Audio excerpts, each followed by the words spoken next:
You've been watching live coverage of Governor Reynolds' update on COVID-19 in our state. Update on cases. There are now 44 total COVID-19 cases. That's 6 more than yesterday. Those are in 13 counties.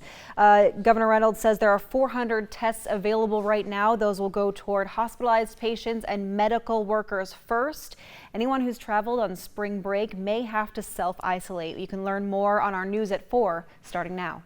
Good afternoon. I'm Maria Lisignoli. Thanks for joining us. There's no doubt when you woke up this morning, you heard some rain on your window. We had a lot of it, Amber, and more to come. Make sure it's updated too. Especially because we're seeing such a shift in the weather. Thanks, Amber. Less than 24 hours after Des Moines police found a woman's body inside her Southside home, officers have made an arrest in her murder.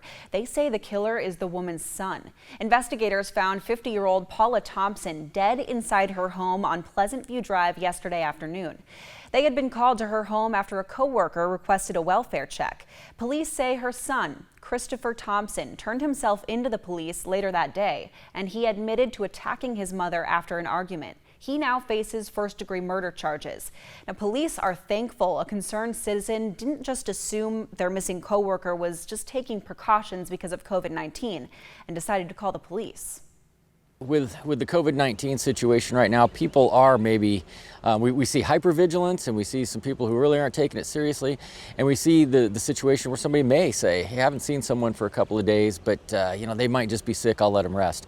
If things are unusual, please get out and get a hold of us. Reach out to us and let us take a look at things.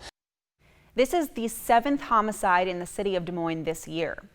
It's 12:03 now, and the federal government is preparing to inject billions of dollars into aid efforts as the number of COVID-19 cases more than doubles in the past 2 days. More than 10,000 people have been sickened by the coronavirus. Around 150 have died. The pandemic continues to take its toll on global financial markets. Now, markets opened lower this morning, but have fluctuated ever since, following a major drop-off yesterday. The Dow Jones Industrial has now lost essentially all of the gains it made since President Trump took office. And President Trump again addressing the nation in a press conference today, alongside Vice President Pence and the head of the FDA. The White House announced they're trying to fast-track therapeutics to treat the coronavirus. Now again, we need to look at it. We need the data. We need the information to make the absolute best decisions for the American people. But I want to assure you, we have over 17,000 people at FDA who are doing this every day.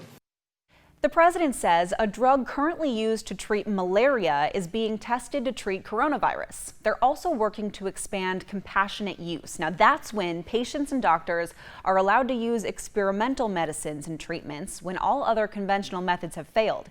Meanwhile, the U.S. Surgeon General says hospitals are still in need of blood donations, and he's asking American youth to do their part. Donated blood is an essential part of caring for patients, and one donation can save up to 3 lives. And a dramatic rise in coronavirus cases here in Iowa. Governor Kim Reynolds announced yesterday a total of 38 Iowans have now tested positive for the virus. That's an increase of 9 people, the largest 24-hour jump yet in Iowa. It includes 3 residents in Johnson County, 2 in Polk, 2 in Dallas, 1 in Washington, and 1 in Winneshiek County. Right now, the state public health department says they're monitoring around 200 people for COVID-19. And health officials across the country are trying to make testing for the virus more readily available. Hospitals are a top priority now when it comes to those who get testing equipment. And we want to make sure they're using the right kind of personal protective equipment if they're taking care of a patient with COVID-19. And the governor has a scheduled press conference to provide an update on the outbreak later this afternoon. And the Des Moines Public School District is making sure the city's classrooms are clean when the students come back in mid-April. Today, crews did a deep clean of Central Campus. It's one of 71 schools that'll need to be sanitized, and school officials tell us they've already cleaned the district's high schools, and that was earlier this week. They're sanitizing all surfaces inside the building, including desks, calculators, even phones. We just want to make sure that our community understands and knows that whenever that day or that date comes that we're ready to come back to school, that there'll be a confidence level that at least the school building will be ready for them. And the deep cleaning won't end when students come back. Officials tell us they plan on taking extra steps to keep things clean even once classes begin again. The West Des Moines Community School District is offering free meals for all kids 18 and under starting on Monday. Families can pick up a meal bag with lunch and breakfast for the next day at all 6 different schools.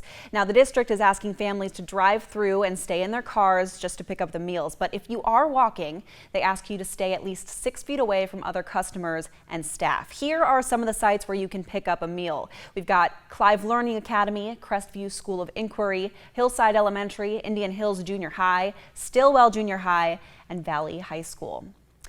Department leaders with the city of Des Moines met this morning to talk about how they're dealing with COVID-19 and planning for future disruptions. One of the key takeaways from the meeting, City of Des Moines employees who cannot work because of the emergency health declaration will be paid in full for 3 weeks. After that, they'll receive half pay. Unity Point is also working to provide a drive-through testing site for City of Des Moines employees. That testing site could be open later today. Parks and Rec wants to remind everyone that city parks and trails remain open, but the public restrooms are closed because workers cannot keep up with sanitation and because supplies are in short. Parks and Rec, which handles the city's cemeteries, is also preparing for an increase in deaths. One of the more difficult challenges we're still working on is our cemetery operations. As you might guess, we might have an increase in business in cemeteries, unfortunately, due to this. And how do we interact with folks that may have been in contact with COVID-19? So we have plans in place with funeral homes. We'll have those all ironclad by the end of the week, if not early next week. Parks and Rec's also looking out to this summer. It already anticipates difficulty filling the seasonal jobs and its aquatic center. Now, a distillery in eastern Iowa is busy putting out a new product, and they're giving it away for free. Thank you so much. Thank you. Thank you. Those were local business owners in Cedar Rapids who made their very own hand sanitizer from grain alcohol at Cedar Ridge Winery in Swisher. They handed out 1,000 bottles for free at Nubo City Market yesterday. Now, to get the formula just right, they consulted a doctor. Dr. Sunderman from Unity Point helped us understand that, to kill the virus, it needs a minimum of 60% ethyl alcohol, and so we made this formula 65% just to make sure. I'm really thankful for it. I'm a person with a lung disorder, so I'm high risk. So this is really important, and I'm so glad that they're doing something like this. Some recipients even donated money. Now, closer to home, the Foundry Distillery in West Des Moines is doing this same exact thing. They'll begin handing out hand sanitizer tomorrow at their Valley Junction location. All you have to do is bring your own bottle, up to 12 ounces. Now, as millions of people interrupt their daily lives staying home and healthy, there's one group who isn't heeding the warning. Coming up at 12:30, why these spring breakers aren't listening to doctors and health officials and the impact they could have on others around the country. But first, it's been a stressful few weeks for millions of people around the world, there's no doubt. They'll give you some tips on how to ease anxiety surrounding this COVID-19 virus. That's next. There's no doubt this is a stressful time for many as the number of coronavirus cases and deaths continue to increase across the nation. However, there are some things you can do to help with that anxiety so you don't make the panic larger than the pandemic. Sarah Dollif has the story. Experts from Baylor College of Medicine say being mindful of your news and the media you're consuming could also help with the anxiety. That's tough because you want to stay informed, but sometimes it can be a lot. And, it brings you down real fast. It can bring you down, but you do want to know what's coming up, and something coming up later tonight, maybe some severe storms. Yeah, that's the one thing that's been really just keeping me on track is the weather. Lots of changes happening in the weather, Amber, and in real life. When we come back, the schools across the country are closing. Across the country, schools look a lot like this right now. They were forced to close their doors because of coronavirus concerns, but students still need a chance to learn. So students and parents may choose to take advantage of online or remote learning. NBC's Dan Schieneman has the story. I feel like some parents will even have a hard time answering some of those questions. All right, stick around. Amber will have another look at your forecast, including the potential for severe weather later today. For days, we've been hearing advice from health officials who are saying to stay inside and to avoid large crowds. But there is a growing concern that some younger people seem to be ignoring that advice. Carrie Sanders reports. Well, thank you so much, Amber. And meanwhile, on a much warmer state, a hiker on a volcano in Hawaii came upon what he calls a discovery of a lifetime last month. Now, what you're thinking he found is probably not close to anything that you'd expect. Ashley Nakaoga reports. Can you imagine? That's terrifying, coming across a bomb.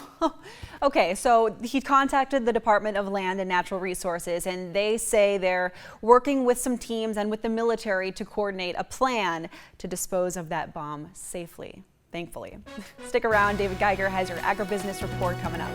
We'll have all the updates there. Thanks for joining us. Have a good one.